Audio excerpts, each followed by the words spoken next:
జై జై శ్రీమన్నారాయణ, జై శ్రీమన్నారాయణ, జై వాసవి, జై వాసవి, జై జై వాసవి, జై జై వాసవి. ఓం అస్మద్ గురుభ్యో నమః. శ్రీమతే రామానుజాయ నమః. రామాయణంలో మనము పంచవడికి వచ్చారు 14,000 మంది రాక్షసులు, కరుడు దూషణలతో సహా అందరినీ కూడా సంహరించేశాడు మన రామచంద్రుడు. తర్వాత ఇలా చంపుతూ ఉంటే ఆ రాక్షసులు ప్రాణమైన చోటు పక్కకు తాక్కున్నాడంట. చెట్టు పక్కన ఉండి వాళ్ళంతా చూశాడు. అదంతా చూసి ఇక రావణాసుడి దగ్గర పరిగెత్తుకు వెళ్ళి ఇక అంతా కూడా అందరినీ చంపేశాడు రాముడు, ఇలా జరిగింది అని మొత్తం చెప్పేస్తాడు. చెప్పేసి ఇక ఏమంటాడంటే, నువ్వు అతన్ని అంతంతోనే రావణాసుడు బాగా ఉగ్రుడైపోతాడు. బాగా కళ్ళు ఎర్ర చేసేసుకుని ఎవరు వాడు, వరుణుడా యముడా, ఎవరు దేవేంద్రుడా, ఎవరు చంపింది, ఏ ఆయుధంలో చంపాడు, ఏంటి అడుగుతాడు. వాళ్ళు ఎవరు కాదు, అయోధ్యవాసి శ్రీరామచంద్రుడు, ఆయన దగ్గర చాలా బలం ఉంది, చాలా అసలు ఆయుధాలు ఎలా వేస్తున్నాడో అర్థం కావట్లేదు, బాణం ఎప్పుడు తీస్తున్నాడో, బిల్లదాడు ఎప్పుడు అవుతున్నాడో అర్థం కాలేదు, టకాటక బాణాలు వచ్చి పడ్డాయి, అందరూ కూడా ఇదైపోయారు, నేను అక్కడే తప్పించుకుని ఎట్లా కూడా వచ్చాను నీకు వార్త చెబుదామని. అయితే నువ్వేం చేస్తావంటే యుక్తితోటి అతన్ని గెలవాలి, అతను చేయలేడు, నువ్వు చేయలేవు, యుద్ధం చాలా బలవంతుడు అతడు. ఏం చేయాలంటే అతనికి ఒక భార్య ఉన్నది సీత అని, చాలా అందగత్త, ఆమెను తీసుకొచ్చావనుకో, ఆ భార్య అంటే అది చాలా ప్రాణం, ఆయన ఎత్తుకొచ్చావనుకో ఆమెని, అతను తామని చచ్చిపోతాడు, యుద్ధంలో గెలిచి చంపాలంటే మాత్రం చాలా కష్టం అని ఉపాయం చెప్పాడు ఆ రాక్షసుడు.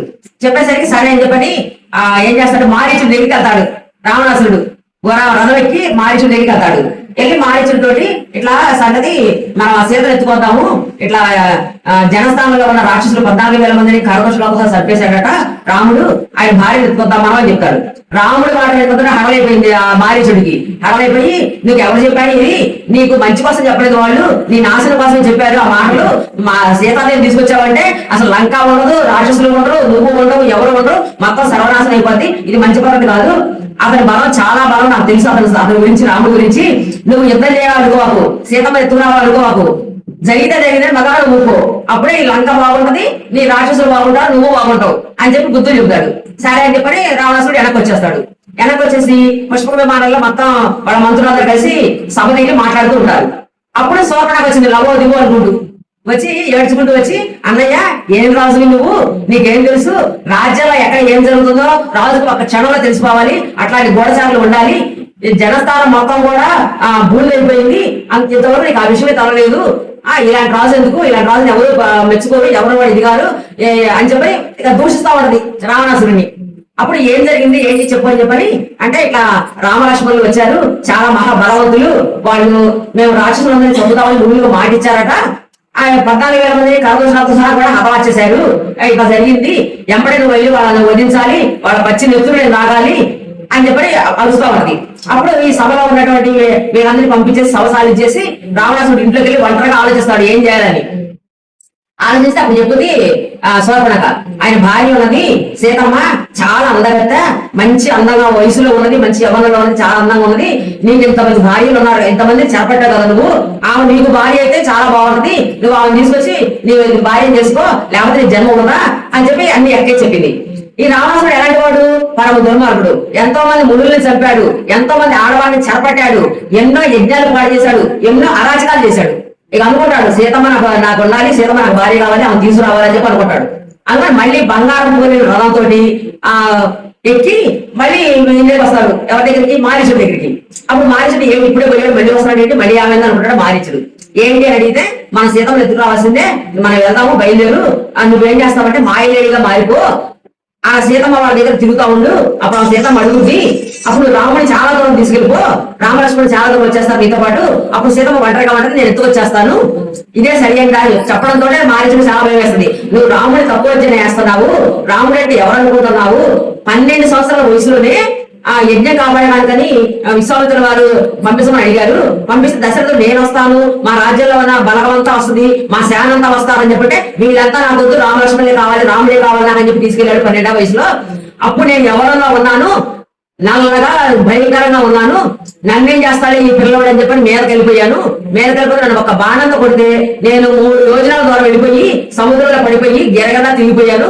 3 రోజుల దాకా సోయ కూడా రాలేదు నాకు. అలాంటి వాడు అంత చిన్న వయసులోనే 12 ఏళ్ల పిల్లలు బాణం పట్టుకోవడం చాలా కాదు, అలాంటి వయసులోనే అతడు ఇట్లా చేశాడు. కాబట్టి ఇప్పుడు నాకు జరిగిపోవద్దు. అది జరిగిన తర్వాత మళ్ళీ దండకారణ్యానికి రాముడు వచ్చినప్పుడు పాత మనం గుర్తు పెట్టుకుని నేను ఒక ఇద్దరు రాష్ట్రం తీసుకొని వెళ్ళాను దగ్గరికి, రాముడి దగ్గరికి. మళ్ళీ 3 బాణాలతో కొట్టేస్తే నా పక్కన చచ్చిపోయాను, నేను ఎక్కడ తప్పించుకొని వచ్చాను. అప్పటి నుంచి ఎలాంటి దుర్మార్గాలు చేయకుండా ఒక మునిలాగా బతుకుతున్నా నేను.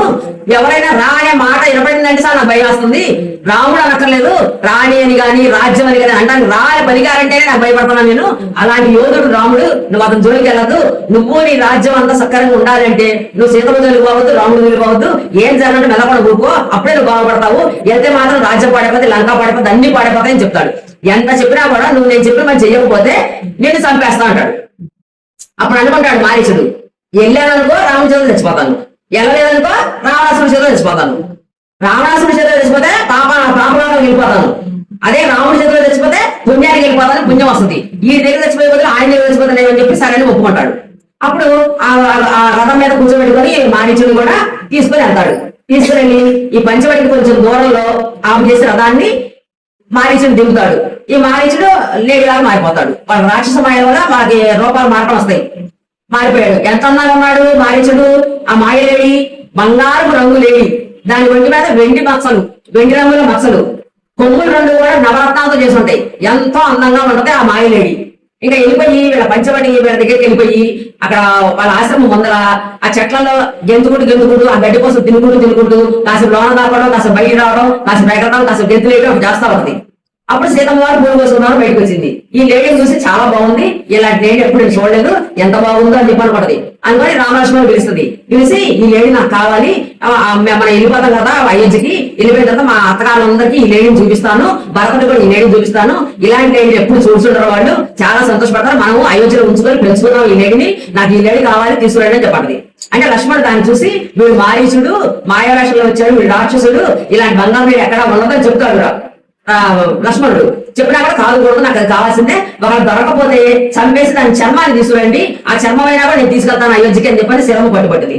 అప్పుడు రాముడు అంటాడు, లక్ష్మణ సీతమ్మ అడిగి వచ్చిన ఇన్ని సంవత్సరాలు మనం ఏది కోరలేదు, ఇప్పుడు ఆ బంగారం లేడి కావాలని కోరింది సీతమ్మ, ఆ కోరిక తీర్చుదాము. ఏమైంది వీడు రాక్షసుడు అనుకో, ఎట్లా మనం రాక్షస సంబరానికి కదా ఈ అడిగి వచ్చింది, చంపేస్తాము. అదే మంచి లేడు అనుకో పట్టుకొస్తాము, లేదా చర్మం పట్టుకొస్తాము. ఏదైతే ఉంది మన ఉద్దేశం కూడా ఈ రాక్షసులను హతమార్చాలి, మునుల్ని కాపాడాలనే కదా మన ఉద్దేశం కూడా. ఏముంది నువ్వు అరుణ్ దగ్గర ఉండు, నేను వెళ్తాను అని చెప్పని దాన్ని బాణం వేయడం చేస్తాడు. ఇక అదేం చేస్తుంది, బాగా దూరంగా తీసుకెళ్ళిపోద్ది, పరిగెత్తుకుంటూ అడవిలో రాముడు గారిని చాలా దూరం తీసుకెళ్ళిపోద్ది. చాలా దూరం తీసుకెళ్ళిపోయిన తర్వాత అప్పుడు రాముడు బాణం వేస్తాడు. హా సీత, హా లక్ష్మణ అని చెప్పి ప్రాణం చేస్తుంది. ప్రాణం పోవడంతో మారీచుడుగా రాక్షసుడు మారిపోతాడు. ఇది రాక్షస మాయ, ఇవి అరిశాడు లక్ష్మణ సీత అని చెప్పని అక్కడ ఏం జరుగుతుంది అనుకుంటూ రాముడు తిరిగి వస్తా ఉంటాడు. ఇక్కడే జరుగుద్ది, ఆ కాయ కనపడది ఎన్నది విని లక్ష్మణ మీ అన్నయ్యకి ఆపద వచ్చింది, నువ్వు వెళ్ళు అని చెప్పండి. అంటే లక్ష్మణుడు అంటాడు, అన్నయ్యకి ఆపద రాదమ్మా, 14,000 మంది రాక్షసులు చెప్పేవాడు అన్నయ్య, ఒక్క రాక్షసుడు ఏం చేస్తాడు, అది రాక్షస మాయ, అది అన్నయ్య గొంతు కాదు, ఆ రాక్షసుడే మాయ గొంతుతోటి మనల్ని మభ్య పెట్టాలని చెప్పి ఇలా మాట్లాడాడు, అది కాదు వదిన అని చెప్తే ఎంత చెప్పినా కూడా వినదు. నువ్వేంటి మీ అన్నయ్యకి ఆపద వస్తే ఎలావా, నువ్వు కాపాడవా, మీ అన్నయ్య చచ్చిపోతే నన్ను ఉంచుకుందాం అనుకున్నావా, నన్ను పెళ్లి చేసుకుందాం అనుకున్నావా అని చెప్పి అనేసరికి అతనికి ప్రాణం వెలవెలాడిపోయింది లక్ష్మణుడికి. అయ్యో వదిన ఇంత మాట అన్నావు ఏంటి, అది నాకు అలా కాదు, వాళ్ళు అన్నయ్య అప్పుడు ఏం చేయలేదు, నీకేం భయం అక్కర్లేదు అంటే, కాదు కూడదు, నువ్వు వెళ్తావా వెళ్ళవని ఏడ్చుకుంటూ మొత్తుకుంటూ బాధపడతా ఉంటుంది. అయ్యా ఆ వదిన గారి బాగా చూడలేక ఆ లక్ష్మణుడు బయలుదేరుతాడు అనమాట. జై శ్రీమన్నారాయణ.